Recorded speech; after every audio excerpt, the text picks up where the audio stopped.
This year, in 2024, there have been so many keyboards that have popped up that are around the $100 range. But that's only if you have a certain preference, aka the full aluminum 75% keyboard that's gasket mounted with prelude linear switches. There's a company a couple years ago where they made the poppy keyboard typing sound really popular. You know that sound? Yeah, that's the one.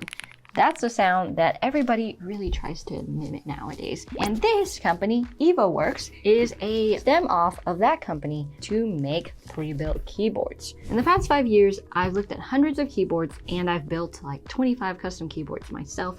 And in this video, we're gonna compare this keyboard, the Evoworks Evo80, to see if a $170 keyboard is gonna compare to a $100 keyboard. Speaking of pricing though, they actually told me that this thing would be $130. And when I heard that price tag, I was like, yes, send it to me right now. But it turns out that it's going to be $169.99, so about $170. This keyboard was sent over to me by Keys, the sponsor of today's video. So thanks to them for letting us see this firsthand and before anybody else. Later, I'll let you know why you might want to buy this keyboard. And if you think it's too expensive, we'll look at some other options too that are just as good. So here's the first pre-built keyboard built by Keys by Evoworks. On the box, you've got 80% here, so it is TKL 10 keyless, and you'll see what that means later on.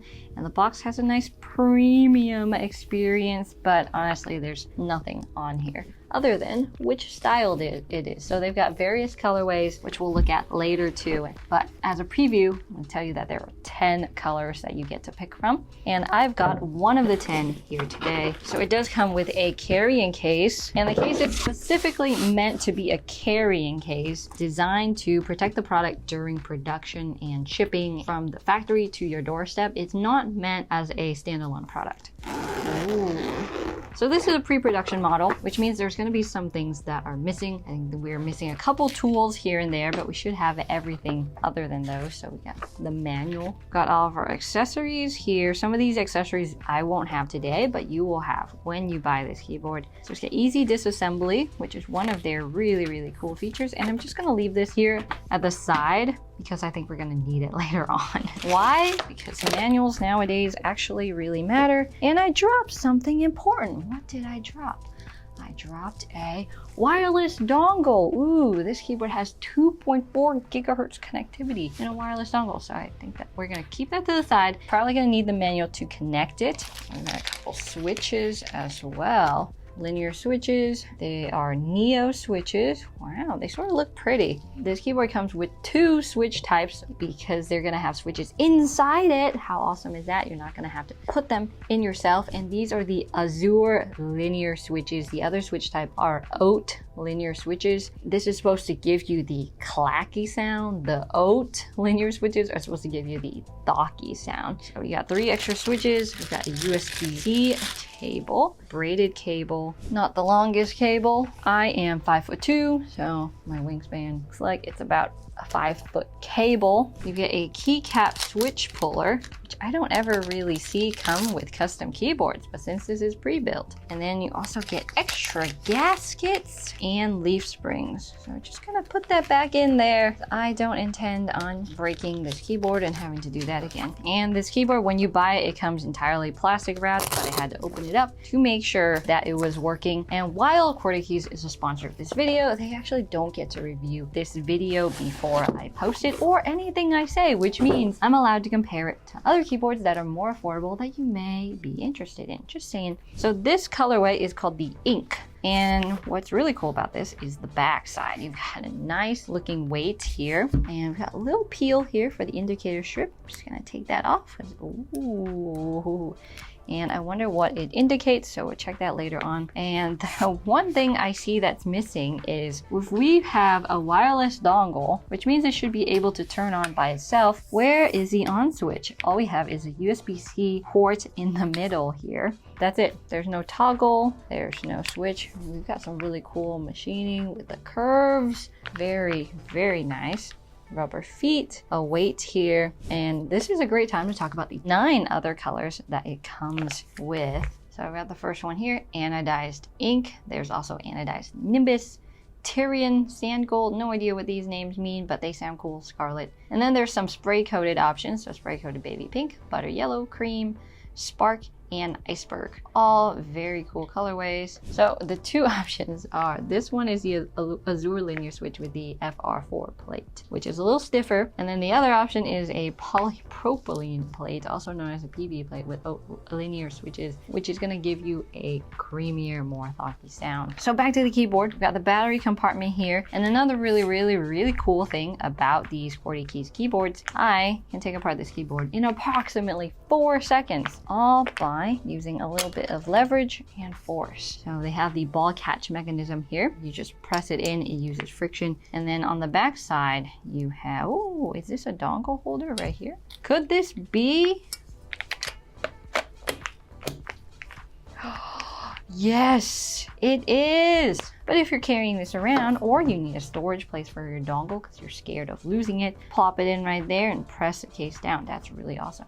And there's the FR4 plate and the other part, which is the bottom of the keyboard, which is just like that. So another really cool thing is if you look at this PCB here, there's no USB-C port up here. And why not? How do you connect it to your computer if it doesn't have a USB-C port? Well, that's what this bad boy here is for. This is a magnet, and this is a magnet. So if we take these foams off, which we'll talk about later, and then we turn it like so, the USB-C port connects here, and then the magnet connects here. So one side is the in, one side's the out, or one side's the sister, brother, I don't know what they call it, but it connects via the magnet, and that is how it works. So instead of having wires and cables that you're pulling off right here when you take things apart, it's super simple. I love it. It's so easy to use. I don't have to worry about, oh, let me pull something or other than break a ribbon cable, because I hate ribbon cables. So these are all hot swap sockets, and if you look at it, they're south facing. The LEDs are on the bottom side instead of the top side, and other than that, this is a pretty PCB, very light colored. You can see the flex cuts here. It's not too intense, but they are here, so it adds more flex to the keyboard. And then the plate itself also has flex cuts up here and on the side and in between. And then these are the leaf springs, so they're quite hard, but those are what that is. And then I'm not gonna take this off, because when you take it off, you reveal the bottom, which has the batteries inside. So your batteries are here, and that's what gives you Bluetooth and 2.4G. The bottom is the heaviest, whereas the top is pretty lightweight. And then you have these indicators here with the LEDs. So you got plate foam in the middle here. It's gonna dampen your switch sounds. And then you have 2 layers of foam here. You've got this one layer for the bottom, and then one on top of that. So this ball catch mechanism is really easy to use. Look how it curves here. So you just have to use friction to press it in, and then it closes. While we're putting it back on, let's look at the keycaps. You got keycaps that are dye sub PBT. It's pretty thick plastic here, but the reason that you know it's dye sub is that you see the color seep into the plastic instead of having 2 separate colors, like not a separate plastic for this one and then a different color for the inside. So I'm going to show you what a double shot PBT keycap looks like. And then this is another keyboard that we're going to compare it with, which is the Womier SK75, and I would say it's a pretty close contender. But you'll only want to buy this if you like the size that it offers. But the SK75, like the Evo80, right? They both have back weight plates, rubber feet. This one's pretty hefty too because of the weight. They're both really heavy keyboards. This one's got a mirrored finish. Ooh, fancy. This is a double shot keycap. So the outside plastic here is black and the inside plastic here is white. And that's what makes up the legend here. That's what makes it white, whereas this legend is just sublimated on, which essentially I guess is like a heated press that gives it the color, which the ink seeps through. So those are the biggest differences. They're both made of PBT, so they're pretty thick material. They're not going to get oily over time, and they're not that rough, surprisingly. Usually PBT tends to be a lot rougher. That is what they look like, and I guess you want to hear a difference in sound. They sound the same. So that doesn't change the sound at all, whether you have dye sub or double shot PBT. So the only thing that I haven't figured out is how to take this keyboard apart. Okay, you have to remove all these keycaps. Look, so it's not a ball catch mechanism, obviously, but this keyboard costs $109. There's a 10% discount right now, so it's about $100. And this one's $170, so the biggest differences are the size and apparently the way you take it apart, which could be annoying, especially for a video such as this one, where I have the camera rolling. But for people at home, the ball catch is okay. It's more of a gimmick, because how many times are you going to take off and put back together your keyboard as a regular keyboard user? 1 time, 2 times at max. Oh look, there's an on-off switch. So I'm gonna go ahead and turn it on. Boom! Show me RGB. Ooh, that's nice. So south facing, very fancy looking. I guess this one doesn't turn on because it needs to connect. But all the RGB here is turned on. It's a lot brighter from the bottom than it is from the top. And it's trying to connect right now. So let's connect it to my laptop. The Evoworks dongle, just gonna connect it straight into the laptop. Does it just work? It does just work. Ha ha ha. So right now it's on. It's connected to my laptop. Pretty easy connection. And now for the other one. Allen wrenches are here. So the Womier SK75 didn't have tools included. So another point for the Evo80 where they're gonna have all of their tools included. So I guess what you're asking is, why are we comparing these two keyboards? Well, the biggest thing is that they're both pre-built keyboards. So we're trying to target a very similar audience. It's not the hardcore custom keyboard enthusiasts out there. No, they enjoy building their keyboards. These both are for people who maybe have their first keyboard already, something like a GK61, and they're just not super happy with it, or they're ready to enter like the next level of keyboard land, which includes something a little nicer to type on, something that's more moddable. And the biggest thing for people who are looking for that next step is price. Price is such an important factor to consider because everything costs money. So we got $109 keyboard with 10% off, so it's about $100, and then this one is $170. And you sort of just have to know the biggest differences in order to decide, like, what do I want to buy? So this one has a thin layer of foam here. It has this plastic piece to protect the battery from touching it, and it has a ribbon cable, so you don't get the magnetic daughter board that's super awesome. You get this bad boy right here is really annoying because you could break that if you're not careful. And then we have different gasket mounting as well. So nowadays there's a lot of different ways to gasket mount your keyboard. In the past, it would be that you would just get these gasket strips everywhere. Now there's gasket socks everywhere. So these are a little more convenient. And then this one's got leaf springs here, and this one's got these, I don't know what they call these, but these are its own way of doing gaskets. And you can pull them off, put them back on. They're sort of fragile. This one's got plate foam, so they both have plate foam. So the internals of something a little more affordable isn't as impressive. Oh no, I'm losing. They're jumping out at me. As you can see, when you want to save money, the experience is a little different. Maybe you opt for a little more inconvenience when you decide to go a little budget. Because I lost another one of these froggy legs. We're gonna stop touching that. We're gonna stop touching it. Very nice experience from the outside. Looks really cool. Got high quality keycaps. Different typing experience. Just a little bit more of a hassle. So they both are VIA compatible. And VIA is just a really easy browser software used to customize your keyboard. So you go to can'tusevia.com. No compatible devices found. What do you mean? They're both VIA compatible, except you have to wait for the Evo80 to go live. But basically, with VIA, you could change the RGB. You can make this T into something else. You can add layers. But while we're here talking about the whole pricing thing, you saw the live experience with the Womier SK75, just a little bit cheaper. But there's another keyboard that compares very well to this because it's the exact same size. It's a TKL as well, which means it has all this stuff, the function room. And this is the QWERTY Neo 80 keyboard, which is a custom keyboard, and you have to build it yourself. But it has a lot of the same stuff. It has the ball catch mechanism, so you can take it off and put it back on super easy. It's got the magnetic daughter board, so you can put that on super easy as well. But if we're looking at price when it comes to the Neo 80, which I would say is a very, very similar keyboard, starts at $105, which means you go plateless You need to solder your switches on, which means they're pretty much permanent. It's pretty basic. And then if you get something similar to this, you have a tri-mode PCB, which means 3 ways to connect. So it's an anodized case, it's a spray coated weight, and then we want the tri-mode PCB, and then we want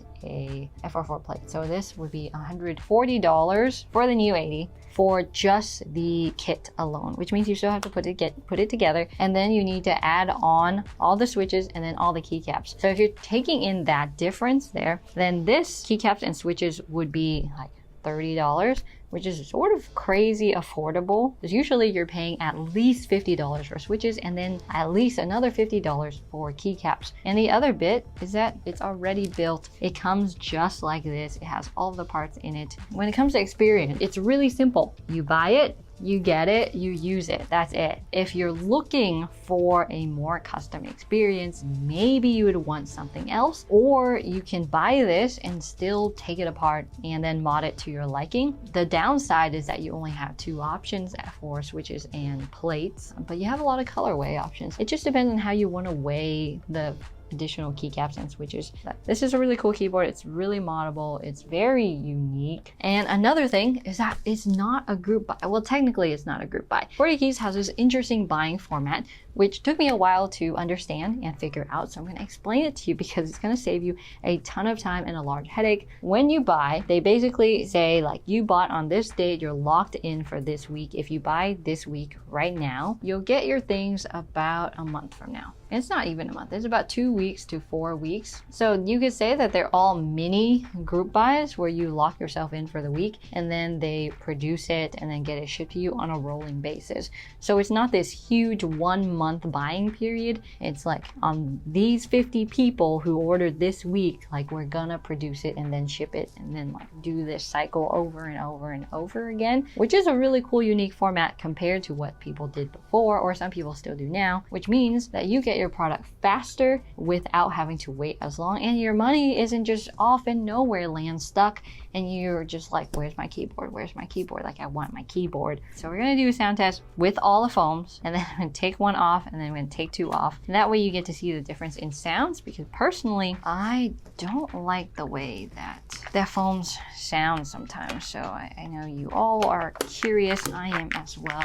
So this is what it sounds like with all the foams in it.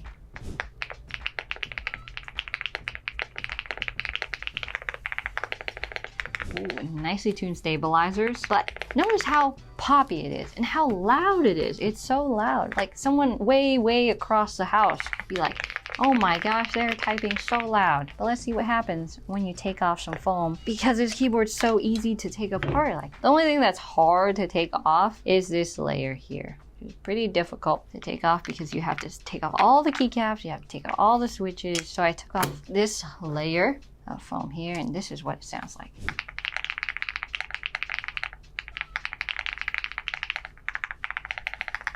So still pretty loud, but a little bit different. And then we'll take off the last layer.